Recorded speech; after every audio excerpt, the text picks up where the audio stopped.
గారు మాట్లాడిన మాటలు మనం అందరం ఖండించాలి. ఎందుకంటే మన తెలంగాణ చరిత్ర చెన్నై నుంచి విడిపోయినప్పుడు ఉమ్మడి ఆంధ్రప్రదేశ్ గా ఉన్నప్పుడు గత 100 సంవత్సరాల క్రితం ముందు నుంచే ఉంది ఇది తెలంగాణ అనేది.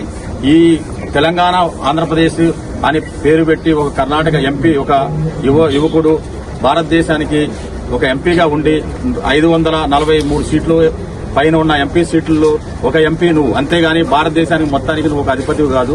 నువ్వు యువకుడి రాబోయే కాలంలో భారతీయ పౌరులకు ఒక యువ నాయకుడిగా ఉండి ఒక మంచి సందేశాన్ని ఇవ్వాల్సింది. ఇవాళ కులాలు మతాలుగా విద్వేషించి బీజేపీ పార్టీ వాళ్ళ ఒక హిందూ మతం పేరిట ఇవాళ ఓట్లను దండుకుని భారతదేశంలో ముందుకు వచ్చి వాళ్ళ ప్రధానమంత్రిగా నరేంద్ర మోడీ గారు ఉండి కాంగ్రెస్ ప్రభుత్వం ఉన్నప్పుడు ఆ రోజు మన భారత రూపాయి విలువ 43 రూపాయలు ఉండేది. ఈ రోజు 93 రూపాయలుగా ఉంది.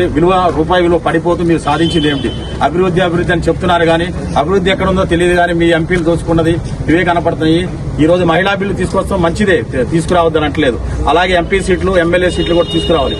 కానీ రేపు ఈ ఎమ్మెల్యే సీట్లు ఎంపీ సీట్లు వస్తాం పెరగడం వల్ల మన ఆర్థికంగా మనం ఎంతో నష్టపోతున్నాం. కొంత వాళ్ళకి అయ్యే ఖర్చులు కానీ వాళ్ళకి ఇచ్చే అలవెన్స్లు కానీ ఇవన్నీ చూసుకుని అన్ని పార్టీలని ఒక తాటి మీద తీసుకొచ్చి ఒక అఖిలపక్ష పార్టీ మీటింగ్ పెట్టి ఒక నిర్ణయానికి వచ్చిన తర్వాత దీన్ని మీరు పార్లమెంట్ లో ప్రవేశపెడితే బాగుంటుందని మా అన్న జగదీష్ అన్న పిలుపు మేరకు ఈ రోజు ఈ ధర్నా కార్యక్రమానికి వచ్చిన అందరికీ నా ధన్యవాదాలు.